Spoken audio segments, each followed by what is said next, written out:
Y a esta hora del día saludamos a Geraldina Guerra Garcés, presidenta de Fundación Aldea. Con nuestra invitada hablaremos sobre la violencia de género en el país y los datos que ha recogido la Fundación sobre femicidios en lo que va del año. Señora Guerra, gracias por la deferencia siempre para los medios comunitarios de Corape. Buenos días, bienvenida. Buenos días con todos y todas quienes nos escuchan, enlazadas a esta red de comunicación. Nuestro país es considerado como uno de los más violentos para las mujeres. Se estima que cada 26 horas ocurre un femicidio. Desde Fundación Aldea, ¿cuál es la información que han levantado en lo que va del año en cuanto a estos casos? Por favor, cuéntenos. Este año, el 2023, ya es el año no solamente el más violento, sino el más aterrador y el más sangriento contra las mujeres, ¿no?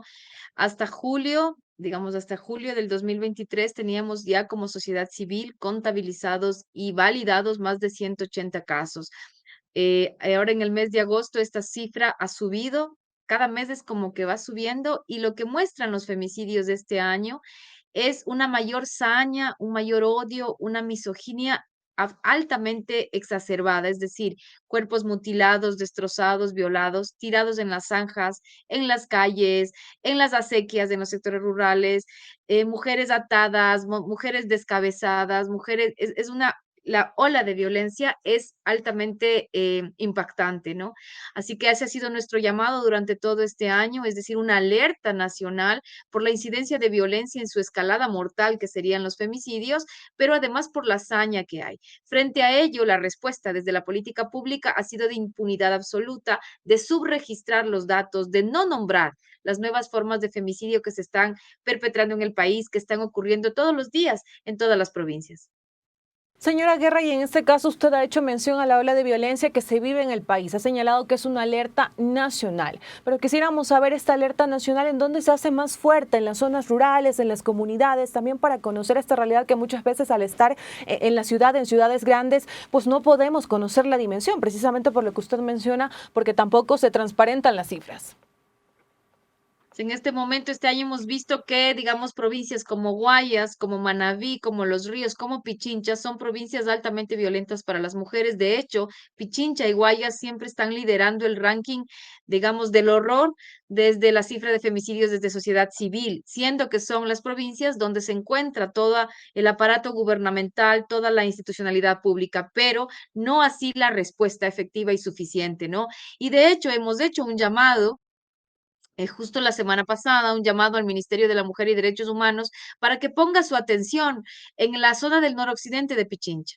Noroccidente de Pichincha, donde más allá de los femicidios, porque recordemos, el femicidio es la escalada mortal, es lo último, es lo que es cuando ya no puedes hacer nada, pero antes de los femicidios ocurren una serie de tipos de violencia que podemos prevenir y que podemos atender, que podemos proteger. Por eso le hemos hecho un llamado, por ejemplo, para el sector rural del noroccidente de Pichincha, que es básicamente rural, donde la escalada de violencia sexual es alarmante, es atroz. La escalada de violencia intrafamiliar, es decir, la violencia perpetrada por la pareja, es realmente alarmante y las rutas de atención y protección no funcionan. En este caso, por ejemplo, les comento, estimadas personas que nos escuchan enlazadas a este medio de comunicación, que se ha hecho un llamado a todas las alcaldías, a la alcaldía de Pedro Vicente Maldonado, de Puerto Quito, de San Miguel de los Bancos, además de las parroquias rurales del noroccidente de Quito, que tampoco tienen los servicios al alcance ni se activa el sistema de protección, para que se genere una mesa intercantonal e interparroquial de manera que podamos responder frente a esta otra pandemia que es la violencia, frente a esta ola de violencia. Solo así vamos a lograr parar los femicidios. Entonces, para tu respuesta, los femicidios están ubicados y concentrados en zonas urbanas y urbano marginales al momento, pero eso no significa que en la ruralidad no haya, al contrario, en la ruralidad la escalada de violencia que estamos esperando es que no haya una escalada de femicidios, se está dando. En los sectores rurales, además, los femicidios son ocultados, son invisibilizados, no se conoce. ¿Cómo vamos a saber lo que ocurre allá en el Putumayo Alto, lo que ocurre en el Páramo Alto, lo que ocurre al dentro, en el interior de los senderos de Manabí, por ejemplo, ¿no? Y creo que eso es una tarea de todos y todas las ciudadanas y ciudadanos de empezar a nombrar cuando ocurren estos hechos violentos y nombrarlos por el nombre. No son asesinatos, no son homicidios, se llama femicidio, porque hay hay un odio y una hazaña contra ese cuerpo, porque ese cuerpo que está dejado ahí tirado ha sido despojado de todos los derechos, porque hay una desvalorización de ese cuerpo, porque es un cuerpo de mujer, de niña, de adolescente, ¿no? Así que nos queda mucho para hacer. Hacemos un llamado al Ministerio de la Mujer y todas sus autoridades para que se fortalezcan estas mesas intercantonales, sobre todo en los sectores rurales, porque no tenemos los servicios. Entonces se necesita aunar esfuerzos para lograr que se active un sistema de protección, por ejemplo, cuando una niña de 12 años es violada, por ejemplo, cuando una mujer es víctima de una violencia extrema, grave, en la que casi le sacan un ojo, pero no responde el sistema de la manera que tendría que responder, ¿no? Así que hacemos un llamado también a las autoridades recién electas para que estamos vigilantes en todo el territorio nacional para saber cómo van a enfrentar esta problemática de la violencia, que es una pandemia, porque la violencia contra las mujeres nos está matando. ¿Cómo vamos a enfrentar los femicidios? Señora Guerra, y en este caso usted ha hablado acerca de estos nuevos tipos de violencia y de esas señales que muchas veces las instituciones pues no toman en cuenta. Pareciera que es un tema del que se habla mucho, pero sí quisiera que para las personas que nos están viendo y nos están escuchando nos comente cuáles son esos tipos de violencia que son a veces psicológicas, que parece que uno no le toma mucha importancia, pero que también muestran una señal de alerta, no solamente para nosotras las mujeres, sino esa señal de alerta tienen que tomarla en cuenta las instituciones encargadas de defender los derechos. Sea, digamos, la violencia se expresa de distintas maneras. Puede ser la ley integral para prevenir y erradicar la violencia contra las mujeres en Ecuador. Tiene, digamos, define ya varios tipos. Les voy a decir algunos. Por ejemplo, violencia física, que es la más común o la que más conocemos, que es aquella violencia que nos deja marcas en el cuerpo, nos deja marcas que se pueden ver, que las podemos ver nosotras mismas o incluso otras personas. Pero también está la violencia psicológica, que es esa violencia que no se puede mirar. Está la violencia sexual, que es una violencia de la que poco hablamos. También está la violencia simbólica, la violencia patrimonial, la violencia económica, la violencia obstétrica, por ejemplo.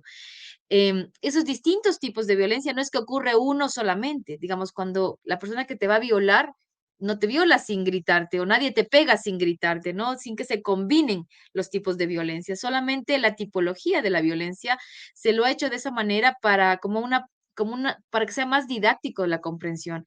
Pero todo ocurre al mismo tiempo, ¿no? Una mujer a la que su pareja le golpea, usualmente también es una mujer que vive violencia psicológica permanente, en donde está siendo desvalorizada permanentemente al interior de su hogar por la persona con la que juró amarse y procrear y tener una familia, ¿no? Entonces, digamos, esos son los tipos de violencia, pero esos tipos de violencia, al momento de mostrarse en los tipos de femicidio, las formas en las que se está sucediendo el femicidio en el país son alarmantes. El femicidio desde el 2020, es decir, después de la pandemia, empezó a mostrarse con más signos de violencia, y con uso de armas de fuego, en un país donde las armas de fuego no tienen permiso para ser portadas. Digamos, sin permiso, ya están usando armas para matarnos a las mujeres. ¿Qué pasaría en un país donde se legalice el uso de armas? Sería nefasto, ¿no es cierto? Entonces, estas nuevas formas donde las mujeres aparecen, entre comillas, muertas en las calles, en las comunidades, no es que aparecen muertas, alguien las mata y alguien las mata porque ese cuerpo es desechable y no queremos más cuerpos desechables. Queremos cuerpos dignos, vemos cuerpos que, digamos, que ejercen derechos en todos los territorios, ¿no? Y para eso tenemos que conocer, que aprender. Ahora tenemos al alcance mucha información en donde podemos ubicar en nuestra comunidad, en donde estamos, si estamos en el sector rural o en nuestros barrios, ¿dónde están los servicios de atención? ¿Cómo funciona la ruta de atención? En las parroquias rurales, por ejemplo, son las tenencias políticas la autoridad que tiene que garantizar esa medida preventiva antes de que ocurra el femicidio. Yo me pregunto, ¿será que en nuestras parroquias rurales está funcionando las tenencias políticas? Estamos alertas a ver qué pasa con el nuevo gobierno para ver cómo va a ser esta transición en las tenencias políticas que genera siempre un desconocimiento y una revictimización de las víctimas, porque como son nuevos, como son autoridades nuevas, entonces se lavan las manos frente a los hechos de violencia. Parece que la violencia contra las mujeres siempre es lo último, la última rueda del coche, lo último en lo que pensamos y además lo último en lo que se invierte. Por eso le decimos al nuevo gobierno, es necesaria una inversión suficiente. Y yo le pregunto al Estado y al nuevo gobierno, ¿cuánto vale una vida? ¿Cuánto va a invertir para proteger la vida? Las mujeres no somos un sector, somos la mitad de la población y necesitamos una política pública que se concrete en los territorios, pero no hay en el escritorio de Carondelet, no señores autoridades ahorita electas, sino en los territorios, cuando cruzo la calle, en la ciudad o cuando cruzo la chacra en la comunidad. Necesito que toda la política pública y necesitamos urgentemente se concrete, que los sistemas de alerta, los sistemas de prevención, de atención, de protección funcionen, que tener unidades de policía comunitaria especializados, capacitados por lo menos en cómo es la ruta, tenencias políticas que estén capacitados, tener juntas cantonales de protección de derechos que trabajen con todos los actores sociales, alcaldes y alcaldesas que trabajen también y que cumplan su rol de acuerdo a la norma. Lo que está sucediendo es que muchos de funcionarios y funcionarias públicas no cumplen con lo que tienen que cumplir. Sector salud, sector educación, ¿qué están haciendo? ¿Qué están haciendo con los casos identificados en el ámbito educativo, por ejemplo? Colegios en las parroquias rurales. ¿Quién está vigilando los casos de violencia sexual denunciados al interior del ámbito educativo? ¿Quién está sancionando a quien no denuncia? ¿Cómo están funcionando los DESES? Son tareas para las nuevas autoridades y son tareas que tienen que cumplirlas y que tienen que empezar a ejecutarlas porque la deuda del Estado para prevenir la violencia y para erradicar la violencia es enorme. Señora Guerra, y en este caso usted ha hecho mención a los sistemas de alerta, al tema de la prevención, que es sumamente importante, y esta ruta de atención frente a los casos de violencia de género. ¿Qué cree que pasa en este tema, en la ruta de atención frente a los casos de violencia de género? ¿Cuáles son esas deficiencias y esos puntos que deben de fortalecerse? No se activan. Lo que pasa con las rutas es que no se activan porque ninguna institución, las instituciones públicas están lavadas las manos, es decir, una entidad pública está conformado por funcionarios y funcionarias. Y esos funcionarios o funcionarias tienen que cumplir con lo que manda la norma. Lo que pasa es que no hay un órgano de seguimiento ni de control. Entonces, en una parroquia rural, yo vivo en el noroccidente de Pichincha, por ejemplo, como Mindo, ¿quién controla que la tenencia política emita la boleta? Que luego esa boleta sea notificada al agresor, que luego además de esa boleta sea ingresada al sistema desde la unidad judicial. Si eso no ocurre, la boleta no tiene validez. Una víctima no tiene por qué conocer eso. Por eso se necesita que el sistema funcione. El sistema está compuesto por distintas instituciones. En los sectores rurales y en los cantones más pequeños es importantísimo la actuación de juntas cantonales de protección de derechos, de consejos de protección de derechos que deben aunar esfuerzos y que deben activar la ruta. Asimismo, los equipos del Ministerio de la Mujer son quienes tienen que activar, no quienes tienen que hacer todo el trabajo, sino quienes tienen que activar. Eso no se activa. Tenemos centros de salud en estos cantones, por ejemplo, del noroccidente de Pichincha, que no cumplen con lo que tienen que cumplir y que a una víctima que está con una violencia física grave, grave quiere decir que, por ejemplo, casi le saca el ojo, le manda 2 días de reposo. Cuando ocurre eso, se convierte en contravención y la ruta no funciona porque con un certificado de contravención, la víctima no hace denuncia. ¿Qué ocurre?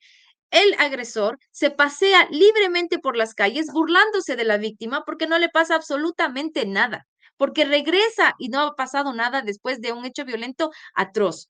Mientras las entidades no cumplan y no asuman el rol que tienen que cumplir, no va a funcionar la ruta ni el sistema, porque todo está escrito. No hay nada más que escribir ni que inventarse. Lo que hay que hacer es que se cumpla. Para ello, yo les comentaba, en el noroccidente de Pichincha hemos lanzado una iniciativa de generar una ruta una mesa intercantonal de prevención de la violencia, una ruta intercantonal e interparroquial que sume esfuerzos de recursos. En los sectores rurales, por ejemplo, las grandes distancias geográficas impiden que una víctima acceda a servicios de calidad, de servicios de protección. Por ejemplo, una víctima de pacto que tiene que venir al San Miguel de los Bancos para fiscalía, resulta que hace 2 horas de viaje, le cuesta el transporte porque no hay bus, tiene que hacer varios transbordos o si no venir en una camioneta si la situación es muy grave, pero nadie, digamos, no hay una, y cuando llega a fiscalía en los bancos, no la atienden porque la fiscal se ha ido a atender otra diligencia.